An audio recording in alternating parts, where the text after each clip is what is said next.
Congratulations sa lahat. Congrats yan. Marami ng doktor. Bagong doktor. Kaya lang, walang pera ang PhilHealth. Yun lang. Bago, ulalo itong si Recto. Napakayabang, nakita mo ba? Nakikiusap lang si Bongo, sabi, wag nyo namang Wag niyo ganawin utusan. sana yung PhilHealth. Kasi Opo. nagmamalasakit lang yung tao sa mga Pilipino, lalo na sa mga pangkaraniwang Pilipino, natatakot magpa-ospital dahil yung panggasto. Sasabihin ba naman, Wag wag daw nyo kami utusan. utusan. Abay, may karapatan po na sabihin. Ano ba siya? Appointed? Appointed, di ba, Finance Secretary? Opo. Alam nyo, Bakit salbahe? Mr. Recto, kaibigan ko yan. Kaya lang, hindi, alam mo, nagkaroon ng kultura ng yabang. Ayun. Etong administrasyon na to. Ang yayabang ng mga Grabe, tao no? rito. Grabe. Akala mo, forever silang Nakaupo. nasa kapangyarihan. Baka may balak nga silang forever. Di natin alam. Baka gayahin si Oo. Apo Marcos. 20 years. Mm. Patay tayo. Noon naman may communist insurgency naman noon na matindi. Oh. Marami namang gulo noon talaga. Ngayon naman wala eh. Mababait ang tao ngayon. Oh, di ba, Mr. Recto, may karapatan po kayong utusan ng Senado, ng lehislatura Grabe, because no? ang power of the purse, ang pangangalaga sa kaba ng bayan ay iniatang ng ating saligang batas sa lehislatura. Oh. Kaya huwag kayong maangas. Kung ako si Bongo, minura ko yun eh. Hindi na lang, hindi ako senador. Oh, mabait si Bongo huwag kang mayabang dito. Oo nga, masama yun. Pero huwag nyo kaming utusan. Talagang uutusan kayo kasi ang nag-approve ng budget, lehislatura. Grabe, Sasabihin niya, eto Yun pwede, lang. etong pwedeng to gastusin. Huwag utusan, inutusan mo ang kunin yun sa PhilHealth. Correct. Akala mo nakakalimutan ng taong bayan yung kinuha mo yung 86 billion, no? Ikaw ha. Masyado ka naman eh. Suntukan na lang. Hindi. Ano ba gusto mo, ha? Hindi. Actually, gwapo ka sana eh. Kaya lang nabawasan dahil sa sinabi mo. Yun lang. Kasi ang hirap dyan. Alam mo, kaibigan ko sana yan, pero parang si Kiko yan eh. Kung hindi na Sino Kiko? panghilinan, Okay.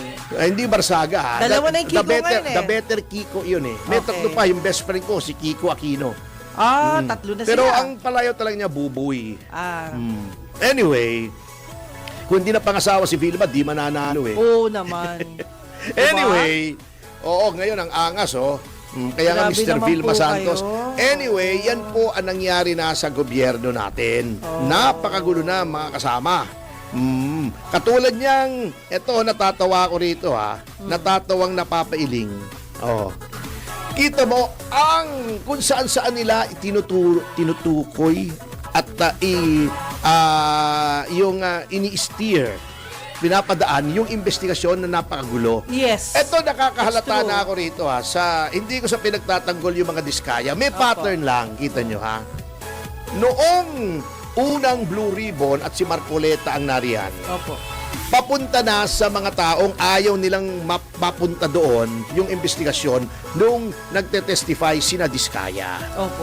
'Di ba? Bibigyan na ng WPP, 'di ba? I-endorse na ng Senate President na noon ay si Escudero. Nung nabanggit si Martin Romualdez, pinalitan si Marcoleta. Pinalitan si Siya rin. si Escudero. Okay. Ginawang si Ping. Opo. Kitang-kita naman natin kung paano pigilin ni Ping Lacson yung pagpunta kay Martin Romualdez.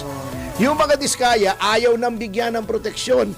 Kaya may restitution pa na wala naman sa batas, na puro kalokohan. Eto, kitang-kita nyo yung pattern Okay. Di napigil na nga nila si Diskaya. Opo. Then, pumasok na yung Independent Commission on Infrastructure. Yes. Na nandun dati si Magalong, nung hindi rin nila gusto yung pinagtutunguhan ni Magalong, ginulo rin nila, inintriga nila, sinabi nila may problema daw yung appointment hanggang sa nag-resign si Magalong. Okay. Yes. Okay, eto na.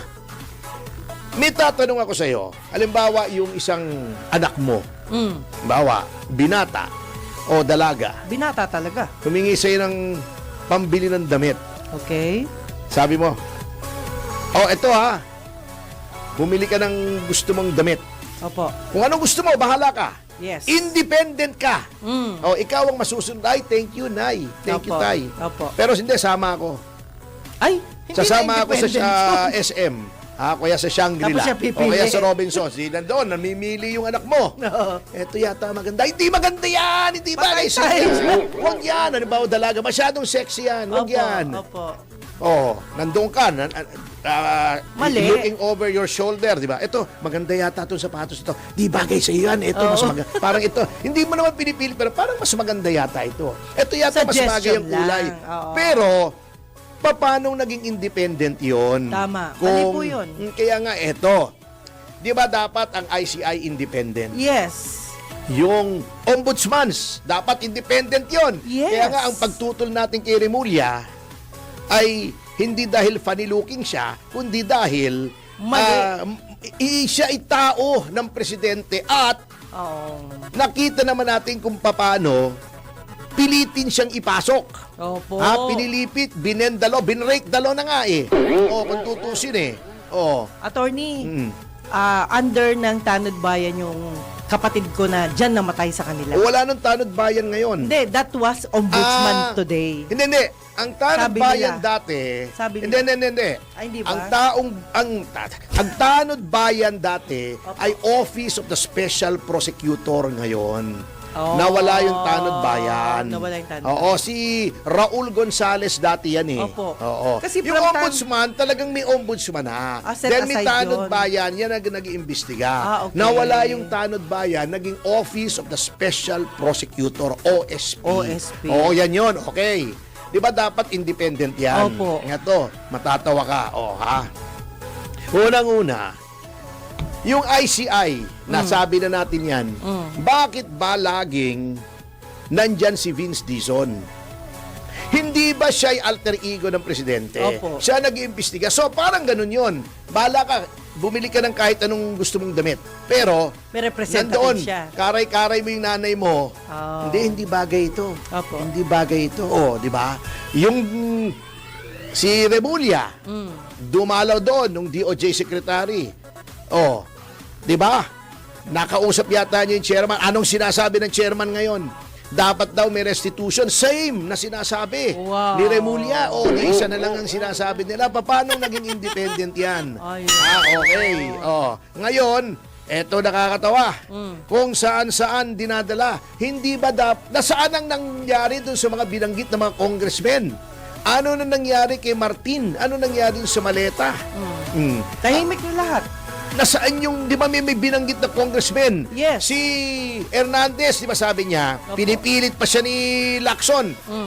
Di ba, hindi, akala ko magbabanggit ka ng mga senador. Ayan, nakita natin lahat yan. Oh. Sabi niya, hindi po, nasa computer ko po mga congressmen. Ala. Tumigil na si Lacson doon. Then Tumigil wala siya. nang in-schedule na Sunod. investigasyon pagkatapos doon. Baka ngayon, ang gulo, ito mo ginugulo nila. Ang ginawa nila, si Bongo naman ang pinupuntirya nila. Di ba? Paano mangyayari sa atin ngayon? Binibigyan ng kasalanan. Yung negosyo ng tatay, wala namang binabanggit na Bongo rito eh. Ang tingnan nyo muna yung ghost projects, yung mga congressmen Yun. na binanggit. Ang daming binanggit na congressmen, wala ako nakikitang tinawag. Tinawag nyo si Martin. Isang beses para lang masabing tinawag nyo. Ginawa pang Di ba? Hindi nyo naman sinabi sa amin kung ano na pag-usapan. Ngayon, pinofloat nyo pa na, baka pwedeng state witness ito. Paano magiging state witness from all indications, kasama siya. kasama siya. Siyang nasa pinuno, siyang speaker eh. Opo. Siya may control. Ngayon, ang ginagawa nila, PR move lagi. Pinakawalan ni speaker yung mga propagandist niya. Guest dito, guest doon, pinapalabas na wala siyang kasalanan. Nakikita nyo na yung pattern eh. Bago, yung mga diskaya na unang-unang nang baggit kay Martin, bigla mo ba naman sasabihin, hindi mo pa nga na-evaluate yung testimony? Ito na naman isa na naman ang sinasabi ng isang member ng ICI at ni Remulla. Hindi pwedeng gawing state witness ang mga diskaya. Diba? Si Singson, Opo. nagpa-interview, personal view daw niya yun. Bakit naman pinapublicize mo yung personal view mo? Member ka ng ICI. Ayun. Parang si Lacson, di ba?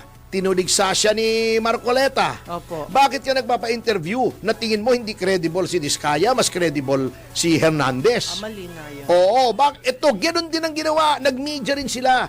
Sinisiraan nila sila Diskaya. Bakit? Hindi ko sinasabing walang kasalanan, pero ayaw nilang maging state witness ang mga Diskaya kasi baka kung sinong ituro. Ayaw nilang bigyan ng proteksyon. Gusto nila naiipit ang mga Diskaya. Bakit? Alam ko na ang game plan yan eh. Iipitin nila ng ipitin yan. Sa kanila sasabihin, sige, baka plunder yan, no bail. Pero pag sasabihin mo, walang kasalanan, si ganito, si ganon, si ganyan, hindi ka namin Tapos iipitin. Oo. Yun ang game plan dyan. Halatang halata natin. O, kita mo ha. Yun ang nakakatawa nga rito. Di ba? Opo. Bakit naman pumunta na naman kay yung sa CLTG, yung sa tatay ni Bongo? Ginugulo nila, tinatanggal nila. Ito pang isa, ito, report ito ng isang media organization, ha? Basahin ko sa inyo. Verbatim, kinopya ko, baka sabihin nyo, nilalagyan ko ng kulay, ha? Ito. May nagpadala sa akin. Opo. Ito, ha? Hanapin natin. Ito, kita mo, ha? Ito. October 16, kahapon. Yan. Okay. Ito ang storya, ha? Basahin ko sa inyo verbatim. Sa pagbisita ni Ilocos Norte 1st District Congressman at House Majority Leader Sandro Marcos sa Lawag City, sinabi niya na walang makakalusot sa mga taong nasa likod ng maanumalyang flood control. Sinabi niya na nag-uusap sila kasama si President Ferdinand Marcos, Ombudsman Crispin Remulla, at ang Department of Justice. Bakit kinakausap niyo yung ombudsman tungkol dito? Hindi ba independent Yun. ang ombudsman? Bakit sinasabihan nyo na ganito, ganon? Nakalimutan niyo na ba? Bakit nagsasuggest kayo? Yun. Eto pa, natatawa ko kay Sandro. Opo. Sabi niya, hindi ko pinangpangunahan ng Pangulo pero pangako natin sa inyong lahat na nakita nating lahat na nagalit ang Pangulo sa kanyang SONA, ikukulong talaga nating lahat ng mga taong nasa likod ng mga kabulastugan na ito at sana sa next few weeks. Take note, ikukulong natin. Legislator ka. Hindi ka nagpapakulong, boss. Grabe, Gumagawa no? ka ng batas. Nung sinabi niya next few weeks, sinabi din Ala. ni Remulla, dadalian natin yan. Akala ko ba independent? Bakit kumukuha kayo ng direksyon sa isang congressman kahit ba anak ng presidente yun? Hindi ba independent? Yes. Nagpapatunay lamang yung sinasabi natin na kapag si Remulla ang naging ombudsman, tuta yan ng Malacanang. Oo. Ito mo, Naku, boss, mali na ho yung direksyon nyo. Knock-knock. Eto pa, dagdag pa ng House Majority Leader na kung merong alam ang mga tao na anomalya sa flood control, sabihan lang siya. Kailan ka naging investigador ng ICI? Pwede sigurong sabihan siya.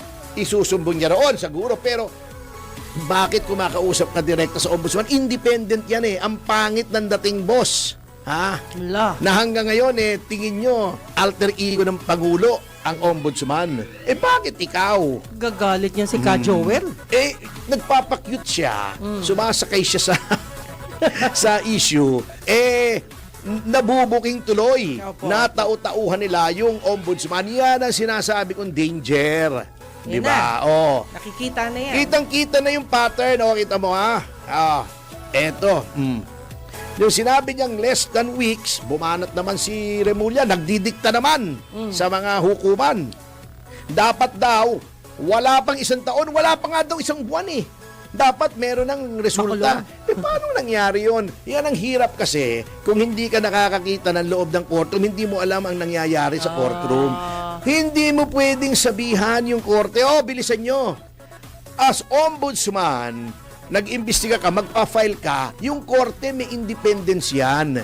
Bakit ba gustong saklawan lahat ng executive ang lahat ng functions? Kanya ako, sinasabi ko sa inyo, wala na akong kumpiyansa dyan sa ICI. Meron pa tong, dapat daw walang dilatory tactics bago, kung hindi ba naman ulalo itong si Remulla, para siyang hindi abogado, sasabihin pa, dilatory tactics are always the problem. That's what lawyers get paid for. How to delay the case. May siraulo ka. Para ka hindi abogado. Hindi mo alam kasi ang proseso. Hindi ka kasi nag-practice, ha?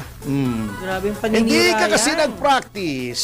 Hindi mo alam kung ano nangyayari sa korte. Opo. Hindi mo alam yung due process. Hindi mo alam may schedule yan, maraming kaso. Kaya nga may calendar eh. Hindi mo pag-aari ang korte. Oh, sumosobra. Kaya sabi sa'yo, isang damakmak na mayayabang ang administrasyon na to, may kultura ng kayabangan. Yung mga wag mo kong pag-utusan, mga ganyan. Pasalamat kayo, hindi ako nag-abogado. O, di ba? Yari sila. Ay, nako. Ay, yes. Dapat daw erase ang bar ng evidence. Anak ng pating talaga ako. Ay, nako. Sir, teka muna. Marami tayong IBP member, di ba? Teka muna. Marami tayong abogado. Teka muna talaga. Kasi Oh. magbe-break tayo eh. Ah,